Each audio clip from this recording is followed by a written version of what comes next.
আচ্ছা ওরা তো নিচেই আছে, আমরা আমরা একটু ওদেরকে বোঝাই না কাকু। ও শিমু, দাদা, শিমু, দাদা, শিমু, এ কি কাণ্ড রে? হ্যাঁ, এসব কি শুনছি?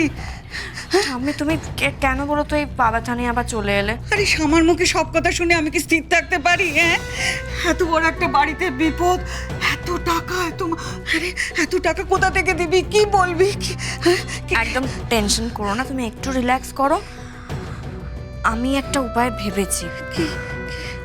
কাকু দেখো, আমার যা গয়না আছে আর এতদিন ধরে তুমি স্যালারি পেয়েছি, তার থেকে যে টাকাটা আমি জমাতে পেরেছি তার সবটা আমি দিয়ে দেবো কাকু, তাতে হবে না? সেরকম তো আমিও ভেবেছি আমার অন্য অ্যাকাউন্টে যে আমার টাকাটা রয়েছে জমানো, সেই সব টাকাটা আমি দিয়ে দেব, কিন্তু তাতে কতটা সামাল দেওয়া যাবে? দাদা, তুমি চিন্তা করো না, আমার কাছে তো কিছু জমানো টাকা আছে, আমি সব দিয়ে দেবো। আমি বলছিলাম তুমি কোনো চিন্তা করো না, আমার কাছে কিছু টাকা আছে, আমি নিয়ে আসছি, একটা ব্যবস্থা ঠিক হয়ে যাবে। বাহ, তাহলে তো সবার সব মিলিয়ে হয়ে যাওয়া উচিত। কিন্তু শিমু, তুই কিন্তু নিজে গয়নাতে হাত দিবি না। নীল তুমি এটা কি বলছো বলো তো? আমাদের বাড়ির এরকম একটা সিচুয়েশন, আর আমাদের তো এই বিপদ থেকে আগে উদ্ধার হতে হবে। চোখের সামনে আমি দেখবো কাকুর গায়ে অপমানের গাড়ি লাগছে, আর আমি আমার গয়না নিয়ে ভাববো বলো তো? শিমু, কথাটা বোঝার চেষ্টা কর। দেখ, উপায় ঠিক বেরিয়ে যাবে, কিন্তু তোর গয়না আমরা নেব না। আর তাছাড়া ঠামি, তুমি সবসময় বলো না যে গয়না হলো লক্ষ্মী, তাহলে লক্ষ্মী কে সংসার থেকে আলাদা করে? না, আমি তো সবসময় সে কথা বলি। ও শিমু, শিমু এক কাজ কর মা, তোর গয়নাগুলো রেখে দে। আমার কাছে যে কটা গয়না আমার আছে সেগুলো আমি তোকে এনে দিচ্ছি। কখনো না, এই কথাটা তুমি মুখেও আনবে না ঠাম্মি এরপরে কোনোদিন। আর আমার জীবনের সব থেকে বড় গয়না কি বলতো? নীল আর এই বাড়ির প্রত্যেকজন মানুষ। আচ্ছা তোমরা প্লিজ আমার কথার অমত হয় না, প্লিজ আমার কথাটা একটু বোঝো, আমাদের হাতে তো আর বেশি সময় নেই কাকু। আমি তোর কথায় সমর্থন দিতে পারছি না।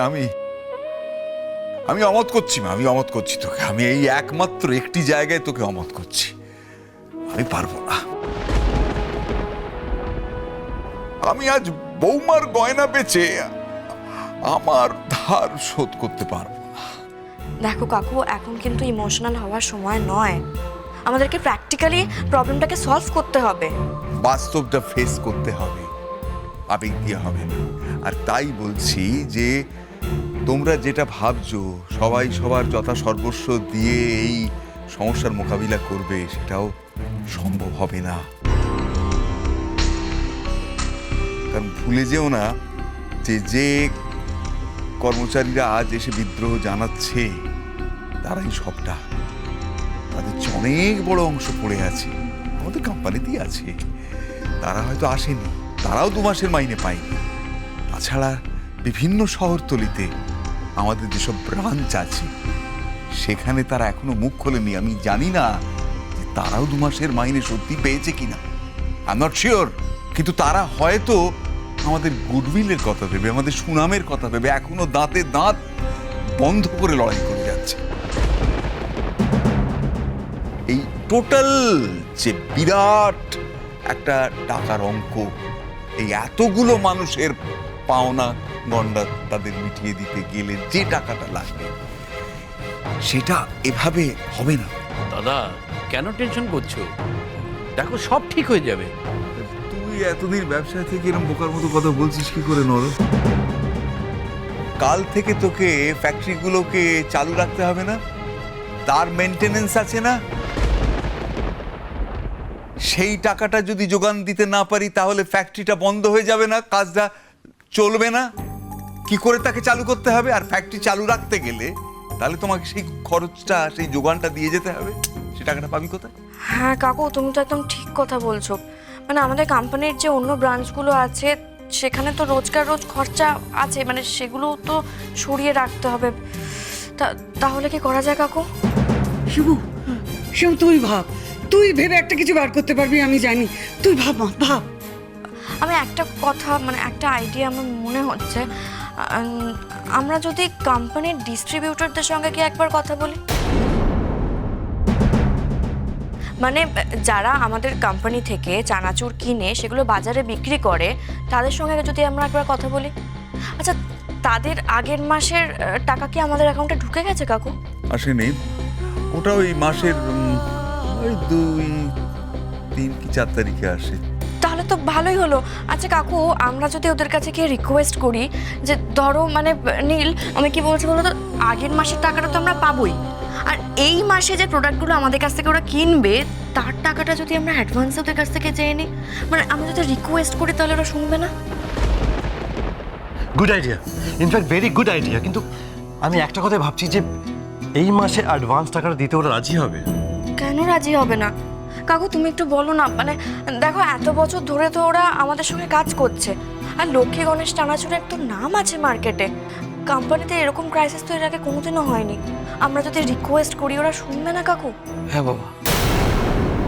বেশ, একজন খুব বড় ডিস্ট্রিবিউটর আছেন যারা আমাদের সবচেয়ে বেশি মাল নেন, এবং ওর সঙ্গে আমার সম্পর্ক অনেক দিনের।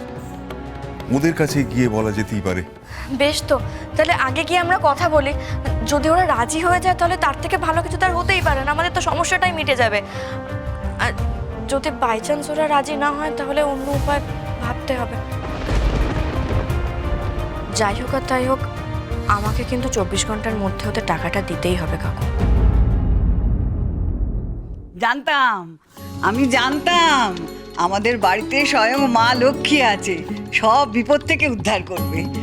যা মা, যা, তুই যা যা, বড় খোকা যা। একটা মনে জোর পাচ্ছি। হ্যাঁ বুঝলি শোভন, আমি ফোন করছি ওই ডিস্ট্রিবিউটরকে। নীল, গাড়ি বের করতে বল। আমি বরঞ্চ নিচে গিয়ে ওদের সাথে কথা বলি, ওদেরকে বোঝাই, নিশ্চয়ই বুঝবে। বলো কাকু। নীল, তাড়াতাড়ি চলো, দেরি করো না।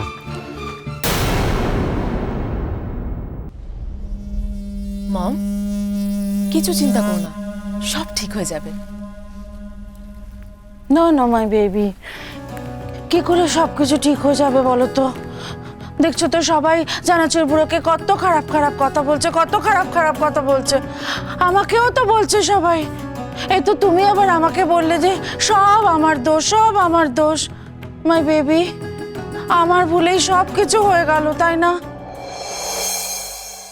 না মম, তুমি এভাবে কেন ভাবছো?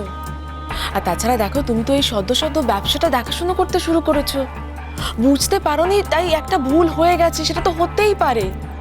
তাছাড়া এই পুরো ব্যবসাটা বোঝার জন্য তো অনেকটা সময় লাগবে, তাই না? এই যেমন দেখো, ড্যাড, ভাইয়া, মেজদা ভাই, বড়দা ভাই, ওদেরও তো কতটা সময় লেগেছে বলো। এখন এতগুলো টাকা কোত্থেকে জোগাড় হবে বলো তোমায় বেবি? এই যে শিমুল ফট করে বলে বসলো ওই নাকি দিয়ে দেবে টাকাটা, ও কোত্থেকে দেবে ও? মম, আমার কিন্তু অন্য একটা কথা মনে হচ্ছে। না, আমি ভুল হতেই পারি। শিমুল যখন কনফিডেন্সের সাথে ওই লোকগুলোকে টাকাগুলো ফেরত দেওয়ার কথা বলছিল, তখন আমার কেন জানি না মনে হলো ও কি আগে থেকেই ব্যাপারটা জানতো। না মানে এরকম একটা প্রবলেম যে আসতে পারে সেটা জানতে পেরেই কি ও মানে মানে মানে মানে শিমুল সবটা জানতো? তার মানে সবকিছুর সঙ্গে শিমুল জড়িয়ে আছে? হ্যাঁ, না না না না না মম, আমি শিওর ভাবে কোনো কিছুই বলছি না। মানে এটা হতেও পারে, আমিও ভুল হতে পারি। পল্লবী, দিদিভাইকে চাটা দিয়ে দে, সেই তো কোন ভোর রাত থেকে জেগে বসে আছে। আসছি।